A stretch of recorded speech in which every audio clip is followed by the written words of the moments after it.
E aí, tudo bem com vocês? Eu sou Miguel Alves.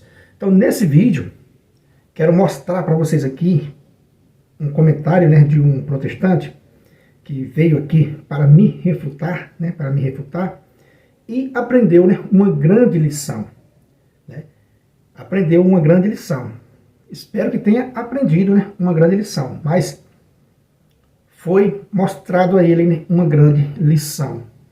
Veja, ele usou um texto, onde está em Êxodo 7, a partir do versículo 10, para condenar a fé católica. Veja, ele usou um texto, para condenar a fé católica, e como se diz, o tiro saiu pela culatra, atirou aí no próprio pé. Então, veja, vou colocar o comentário dele aí e a minha resposta. E aqui a gente vai complementar essa resposta, a esse cidadão, que veio, me refutar e aprendeu, essa grande lição, foi desmascarado. Veja, no texto que ele citou, vamos ler Êxodo 7, versículo 10. Diz assim: Moisés e Arão se apresentaram ao faraó e fizeram como o Senhor tinha mandado. Arão jogou a vara diante do faraó e de seus ministros, e a vara virou uma serpente. Mas o faraó convocou os sábios e os feiticeiros, e também eles, os magos do Egito, fizeram o mesmo com os seus encantamentos. Aqui a gente já entende. Então, das 3 primeiras pragas, os magos, os feiticeiros vão conseguir fazer o mesmo, com as suas falcatruas, com as suas feitiçarias. O texto vai dizer que eles conseguiram fazer o mesmo. Mas a gente vê que tem uma malandragem no meio ali, O fato é que diz que ele repetiu, por 3 vezes o sinal de Deus. O inimigo, os feiticeiros, conseguiram imitar. E depois eles param de imitar, porque daí a ação de Deus é muito poderosa. Então veja, e esse protestante usou esse texto, para refutar a fé católica. Dizer que isso que está fazendo, é os católicos, que está fazendo, essa feitiçaria, enganando as pessoas. Aí ele diz no comentário que o inimigo, o diabo, usa das estátuas para confundir as pessoas. A gente sabe que o diabo faz isso com os ídolos, com as estátuas dos ídolos. O texto é claro, O texto do Antigo Testamento está se referindo aos ídolos. O que esse protestante não sabe, não quer entender, é que Maria não é um ídolo, Jesus Cristo não é um ídolo. Os santos e santas católicos não são ídolos, São pessoas de carne e osso que viveu no meio de nós. A santidade que eles obtiveram, que atingiu o coração daquelas criaturas, veio de Deus. Ninguém é capaz de formar um santo, só Deus. Então, eles são santos por uma graça de Deus. Então, a gente vai diluindo, o argumento protestante. O inimigo se utiliza, sim, de ídolos, para enganar as pessoas, se utiliza de objetos para enganar as pessoas. Para quê? Para imitar uma ação de Deus. Veja, o tiro saiu pela culatra, Ele quis usar esse texto para nos refutar, para me refutar, refutar aqui a Igreja Católica, a fé católica. No entanto, o tiro saiu pela culatra, como a gente já falou. Veja, que eu disse para ele, esse texto mostra claramente a ação do inimigo, que é logo após a uma ação de Deus. Marca bem isso aí.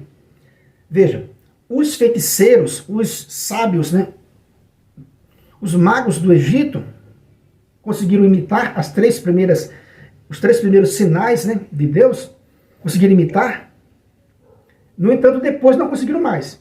Mas veja, o ponto central que eu quero chegar. Eles conseguiram imitar por quê? Porque Deus agiu primeiro. Então veja, o inimigo vem sempre depois. E o protestante não se atentou a esse detalhe. Por isso foi refutado, foi desmascarado e aprendeu essa grande lição. Veja, Deus age primeiro. correto? Deus agiu primeiro pelas mãos de Arão. Na sequência veio o inimigo agir para imitar, fazer o mesmo nas mãos dos feiticeiros, dos magos, do inimigo de Deus. É sempre assim. Vejam, no jardim do Éden foi o quê? Deus colocou o homem lá, colocou a mulher, e o que aconteceu? A serpente, o inimigo astuto, veio depois. Então veja, sempre o inimigo vai vir depois. Marca isso aí. Lembra da parábola do joio, né, e do trigo? Como é a ação de Deus? Jesus disse, o homem bom, né, saiu para plantar sua semente no campo, né? Bom. Quando todo mundo estava dormindo, o inimigo veio, né, depois, né? Veio depois e plantou também, né, o joio. A ação aqui que ele quis refutar os católicos é exatamente a mesma coisa. O inimigo só agiu depois que Deus agiu. Então, o inimigo de Deus, o diabo, ele é o quê? Ele procura imitar Deus. Ele procura imitar as coisas de Deus. Porém, meus irmãos, ele deixa rastro. Quem tem um pouco de fé, quem tem um pouco de entendimento, vê a ação do inimigo. Como eu respondi nesse comentário, né, para esse protestante.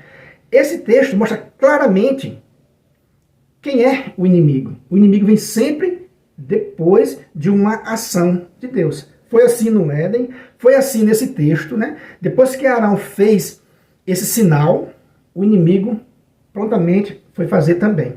Depois de um certo momento, ele não conseguiu mais imitar a ação de Deus. O mesmo, meus irmãos, acontece hoje. Veja, os inimigos da igreja não conseguem imitar a ação da igreja de Deus nesse mundo, né? Não conseguem imitar. A maior obra de caridade desse planeta, uma fé que deu, né, mais santo do que a fé católica não existe nesse planeta, né? Os santos mudaram a face, né, do ambiente onde eles conviveram, né? Então quer dizer que o inimigo não consegue imitar a santidade da igreja, não consegue imitar a Eucaristia. Então veja, o inimigo não consegue imitar as coisas de Deus com perfeição, né? E não vai adiante.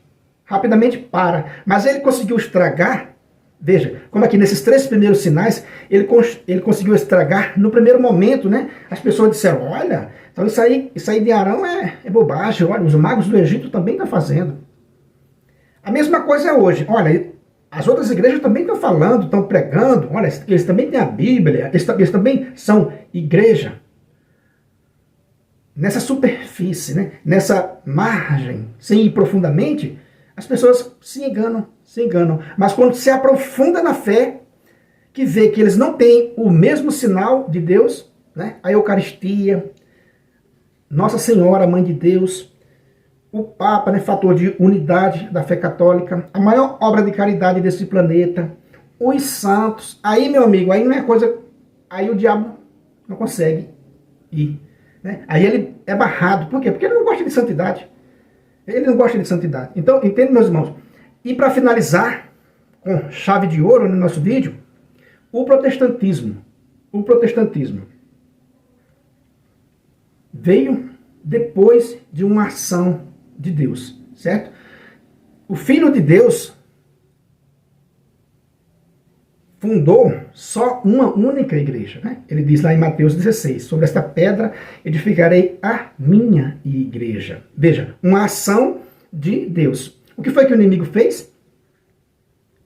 Sobre esse mundo, né? Eu vou fundar milhares de denominação, de falsas igrejas, falsas doutrinas, seitas,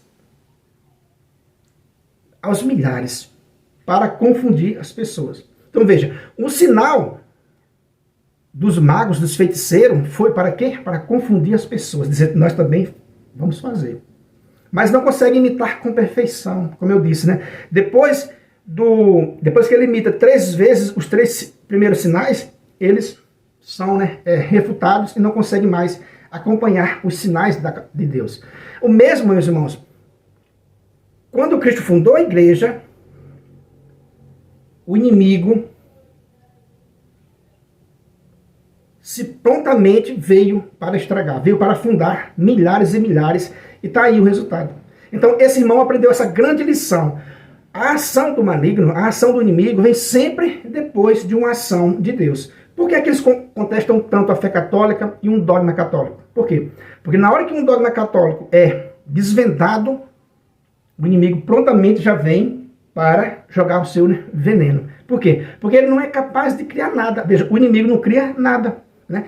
Ele atrapalha, ele imita, ele quer sempre imitar, para enganar as pessoas. Então o irmão protestante veio me desmascarar, né, com esse texto e atirou no próprio pé. Foi desmascarado, porque esse texto está falando justamente deles, do inimigo que imita uma ação de Deus. Assim como Cristo disse, a parábola do semeador, né? O homem saiu para semear a boa semente. O inimigo foi lá semear o joio. Veja, não tem como se enganar nisso, né? Não tem como se enganar nisso. A ação do maligno, do inimigo de Deus, vem sempre depois. Como eu mostrei para esse protestante. Cristo fundou uma igreja para levar o povo, né, para Deus. O inimigo prontamente lançou o joio e alargou o mundo com o relativismo, fez a poeira satânica para que ninguém enxergue, né, o caminho verdadeiro. Mas, repito, ele não consegue imitar com perfeição. Então ele deixa sempre um rastro. E o rastro está aí. Ele não consegue imitar a santidade dos católicos, né, dos santos católicos, principalmente, né, dos santos católicos, que mudaram a face desse planeta, a maior obra de caridade desse planeta, os milagres eucarísticos. Então veja, são uma infinidade de sinais de Deus que o diabo não consegue, né, imitar. Mas consegue fazer aquela primeira apresentação, né? Ele consegue ter uma Bíblia na mão, tirada do seio da igreja, no seu habitat natural, consegue colocar um altar, consegue imitar algumas coisas. Veja como ele é esperto, né? Consegue imitar algumas coisas, mas não todas. Ele vai deixando rastros, assim como os magos e feiticeiros do Egito. Então, o tiro saiu pela culatra. O camarada veio me refutar com o texto que está falando justamente deles que vieram depois. Depois que Cristo lançou a semente do evangelho na terra, o inimigo lançou a semente da discórdia. Veio atrás para fazer como os feiticeiros do Egito, para tentar imitar. Por isso que a gente vê pessoas dizendo, olha, lá tem milagre, lá acontece isso e acontece aquilo. Igualzinho o protestante colocou nos comentários. Para enganar, para seduzir, para ficar atrás dos ídolos. Por quê? Lá não tem santidade, eles não conseguem fazer essa obra de caridade como a fé católica. Então eles imitam um pouco, depois não conseguem mais. Porque é próprio, né, do inimigo. Ele procura imitar as coisas de Deus, mas a imitação não é perfeita. A imitação deixa falhas que uma pessoa que estuda, uma pessoa que tem fé, vê de longe. E o caminho da verdade, por mais que essas cinzas desses feiticeiros, né, desses magos do Egito, no primeiro momento pode encantar, mas de longe a gente consegue ver o caminho da verdade. De longe se vê a ação de Deus. Por mais que o inimigo tente, né, vir depois, veja, ele vem sempre depois. É fácil de saber onde está o inimigo. Ele vem sempre depois. Ele não é capaz de criar. O diabo não fundou uma igreja para salvar a humanidade, mas Cristo fundou. E na hora que Cristo fundou essa igreja, o diabo fez o quê? Prontamente lançou o seu, né, joio, lançou as suas cinzas diabólicas no mundo, espalhou seitas, abriu as portas para o relativismo. E a gente vê o resultado aí. Na história não tem o que duvidar, né? Cristo fundou a igreja, uma só igreja, como sacramento universal de salvação para todos, e o inimigo veio, né, ciscar nesse caminho, né, para que as pessoas distraídas não percebam o caminho certo, não vejam a verdade. Então, meu amigo, não tem, né, o que discutir. Não tem o que discutir. Aprenda, né, essa grande lição. As obras do maligno são, né, elas deixam rastros por onde passa, porque eles não conseguem imitar as obras de Deus. Por mais que tente, não consegue imitar com perfeição. Consegue maquiar, consegue fazer um determinado momento e depois desaparece. Desaparece. A gente está vendo aí claramente. Claramente a gente vê isso aí. Porque é justamente isso que o protestantismo é. Veio depois de uma ação de Deus, veio depois da ação do Filho de Deus, que fundou uma única igreja, e eles vieram para imitar. Por isso que a gente vê muitas pessoas por aí enganadas. Lembrando que Jesus já falou sobre isso também. Muitos vão dizer naquele dia, Senhor, Senhor, não foi em teu nome que eu falei? E Jesus vai dizer, não vos conheço. Não vos conheço. Afastai-vos de mim, vós que praticais, né, a iniquidade. Entende, meus irmãos? Então é isso aí que eu quis mostrar para vocês nesse vídeo. Se você não é inscrito nesse canal, né, eu peço a você que se inscreva, deixe aí o seu comentário. Muito obrigado e fique com Deus.